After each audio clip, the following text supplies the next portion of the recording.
Hola amigos, ¿cómo están? Me llamo Martín Garaníbar y bienvenidos a mi podcast Política Peruana. En este podcast analizaremos y comentaremos las últimas novedades sobre la política peruana. Sin más que agregar, empezamos.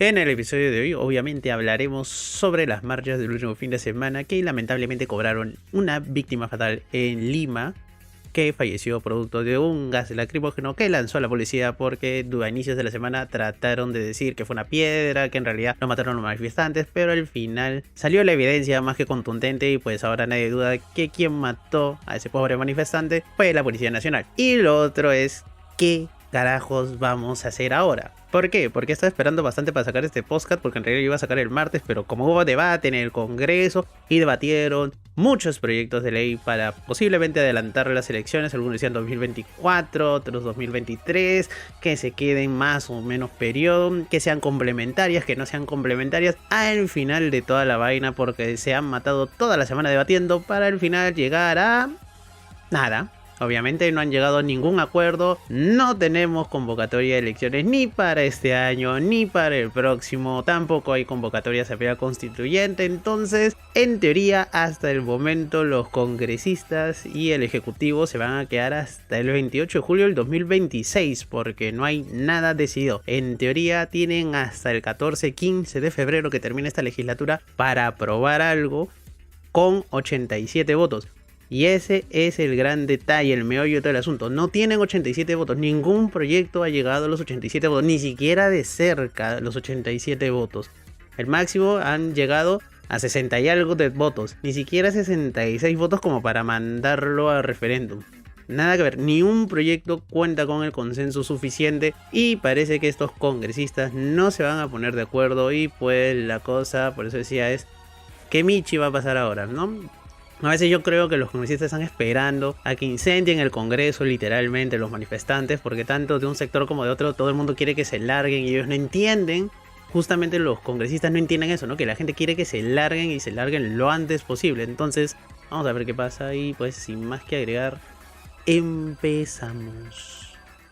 Como lo saben, para el sábado estaban convocadas nuevas manifestaciones, me refiero al sábado de la semana pasada, porque para mañana también hay convocadas otras manifestaciones. Pero hablamos de las marchas del sábado pasado, que estaban convocadas, que iban a ser grandes, que fueron bastante grandes y que también el nivel represivo fue muy grande, eso sí hay que admitirlo, ¿no? La policía ya se está pasando de vergas realmente con el nivel de represión, con todo lo que están implicando eso. Y lo más pendejo de todo fue que dentro de todas las pendejadas nuevas que están haciendo, como por ejemplo impedir el acceso a abogados, sin comunicar a detenidos y no informarles de nada y tenerlos retenidos así arbitrariamente y haciendo un uso abusivo de la fuerza, deteniendo a personas que no tienen nada que ver con la manifestación o que están manifestándose pero de forma pacífica, porque recuerden que salir a manifestarse inclusive en un estado de emergencia no es delito.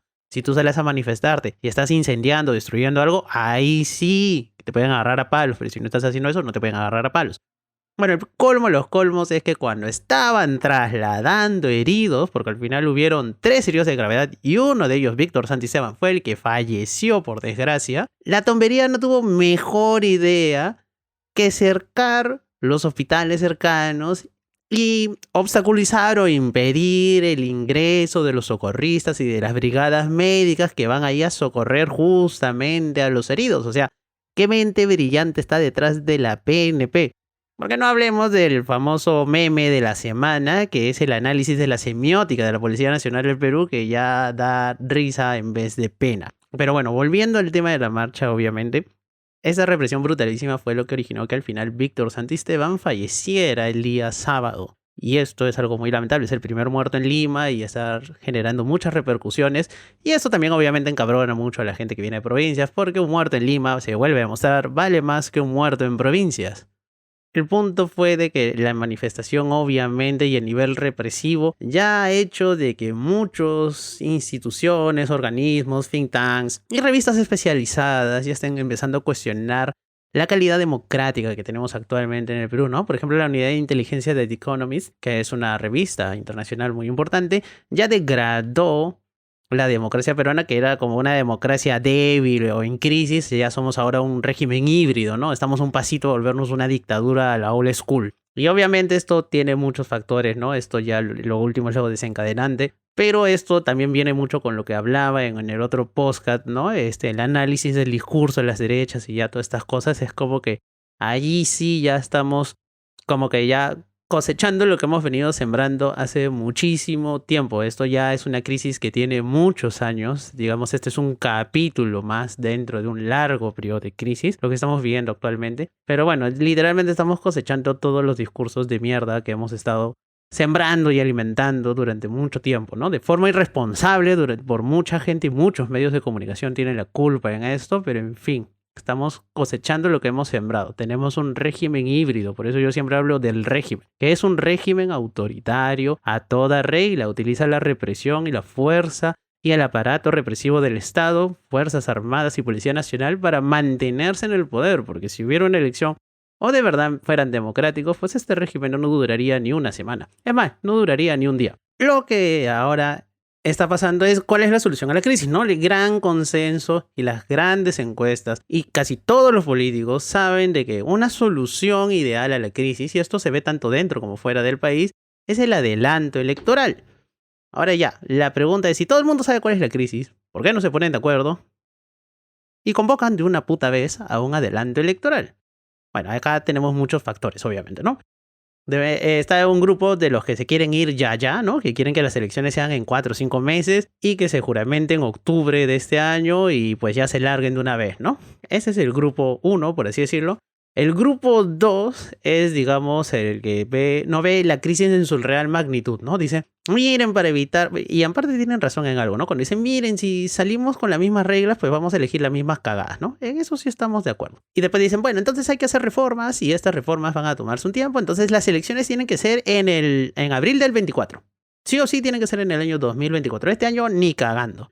Y obviamente eso es algo que a la gente le encabrona. Y eso que yo entiendo que tiene que haber reformas, pero, mano, primacía de la realidad, por favor. O sea, si estás viendo que el país se está incendiando, no vas a hacer como el perrito ahí que en medio del incendio está tomando su cafecito y dice, I'm fine, así, ¿no? No puedes decir eso, mano. No puedes decir eso. No está bien, la cosa están pa'l culo, obviamente. Y entonces, si están pa'l culo la situación política, tú tienes que también tomar medidas, digamos, un poco drásticas, como recortar el mandato presidencial y tratar de que las elecciones sean este año, por lo menos en octubre o en diciembre. Y dicho sea de paso, el Jurado Nacional de Elecciones y la OMP ya dijeron que sí se pueden realizar elecciones, la primera vuelta en octubre y la segunda vuelta en noviembre o diciembre. Depende del gusto del cliente. Entonces no vengan con el flore que no se puede, que obviamente no va a ser el mejor escenario, sí lo sé, yo entiendo eso. Pero primacía de la realidad, por favor, no podemos seguir que las cosas sigan igual, ¿no? Hay que calmar las aguas y eso viene también por hacer sacrificios y concesiones en algunas partes. Entonces ese es el segundo grupo, el que te dice a la mierda, la crisis está bien, es grave, pero no es tan grave, entonces podemos hacer reformas y elecciones en 2024. Y después está el tercer grupo, que ya son los más conchudos de todos, y ahí está, como siempre, como grandes representantes de las derechas más brutas y achoradas, porque yo no lo voy a decir ni siquiera extremas derechas, ellos son derecha bruta y achorada, y ellos sí tienen bien ganado ese nombre a pulso, Renovación Popular. Gran ejemplar, por ejemplo, el almirante Montoya. Pero ahí tienes al almirante Montoya diciendo que no, que ellos se tienen que quedar en 2026, que la puta madre, que eso, que el otro. Diciendo que se tienen que quedar hasta el 2026. Entonces, obviamente, este man no se da cuenta de la gravedad del asunto. Cree que todo se va a solucionar con vale y represión. Y lo único que está demostrando hasta ahorita es que la vale y la represión no sirve para nada. Es más, es tanto el roche que que se ve fuera del país, porque dentro del país hay gente que tal vez, como estas personas, o digamos las personas que están más alineadas a las derechas, no se dan cuenta porque, digamos, la gran concentración de medios no muestra la realidad, no te muestra otro discurso. Pero cuando ves medios fuera, estás viendo que es tanto el roche de que literalmente la canciller ha estado de gira por los Estados Unidos y ha tenido que admitir que no hay ninguna evidencia que vincule a los manifestantes con grupos violentistas o con grupos que estén ligados a actividades ilegales. Y eso no lo ha dicho ante cualquier huevón, eso lo ha dicho ante el New York Times, que es uno de los periódicos más prestigiosos del mundo y que también tiene un montón de influencia en la política interna gringa, ¿no? Que te salga en el New York Times, que ya hemos sido 3 veces portadas en el New York Times, no por cosas buenas, sino por el número de muertos. Y que ahora salga una entrevista en el New York Times en la que la misma canciller, que en teoría hizo una gira para limpiar la imagen del régimen y que termine admitiendo de que una de las grandes premisas del gobierno que en teoría ella defiende, que es que los manifestantes son financiados, ¿no?, por grupos ilegales, subversivos, etcétera, etcétera, etcétera, al final termina admitiendo de que no hay ninguna evidencia sobre ello, ¿no?, de que eso es una información falsa. Entonces, mano, de verdad, adentro no se dan cuenta, pero afuera están haciendo un papelón alucinante y cada vez es más y más rochoso tratar de defender al régimen. No puedes tener un régimen que ni siquiera tiene 60 días y ya tiene más de 60 muertos. Tienes el triste récord de tener más de un muerto por día. O sea, en menos de 24 horas muere una persona, mano.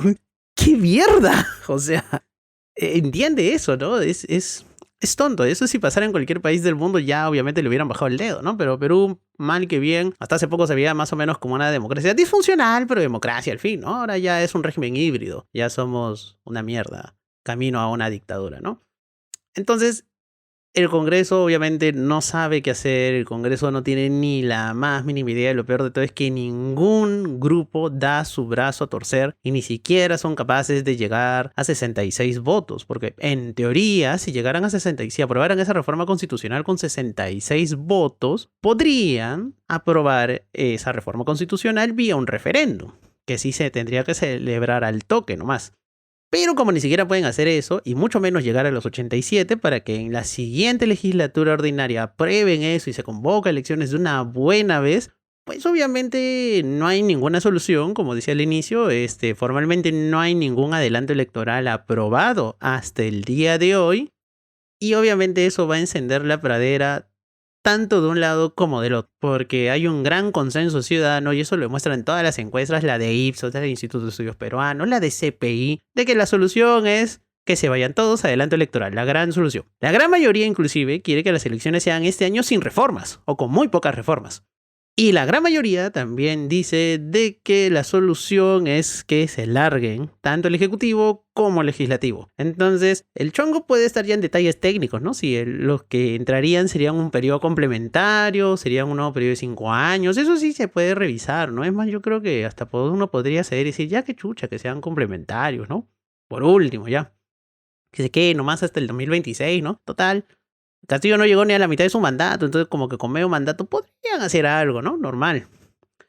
Y hasta inclusive se puede renunciar al tema de la Asamblea Constituyente, y eso que en este podcast y su humilde servidor, quien le habla, ha sido un ferviente defensor de la convocatoria de una Asamblea Constituyente. Yo creo que aún se debería consultar una Asamblea Constituyente, pero si ese es un obstáculo impostergable, o ese es algo que va a impedir que se convoque el adelanto electoral, si yo fuera un congresista de izquierdas, yo renunciaría en este momento a que en las elecciones de octubre, en las hipotéticas elecciones de octubre de este año, se convoque una asamblea constituyente. El debate está ahí, pero hay que ver también los tiempos y, bueno, se puede renunciar a eso, ¿no? Porque obviamente tú tienes que buscar una solución mayor. Obviamente, ¿no? Se podría renunciar a eso. Eso creo yo, ¿no? Fervientemente, yo soy un convencido de que sí. Pero nos hemos dado cuenta que los congresistas mueren en su ley. Algunos quieren que sea 2024 sí o sí y se mueren en su ley. Otros 2023 se mueren en su ley. Y otros sí o sí, independientemente que sea 2023 o 2024, quieren asamblea constituyente sí o sí y se mueren en su ley. Y como todo el mundo se va a morir en su ley, pues prepárense, porque cuando vayan a incendiar el Congreso, todos se morirán literalmente en su ley. Con la típica frase de Otorongo no come Otorongo. ¿Cuál es la única posibilidad que tiene Dina, por ejemplo, ahorita? Renunciar. No le queda otra vaina.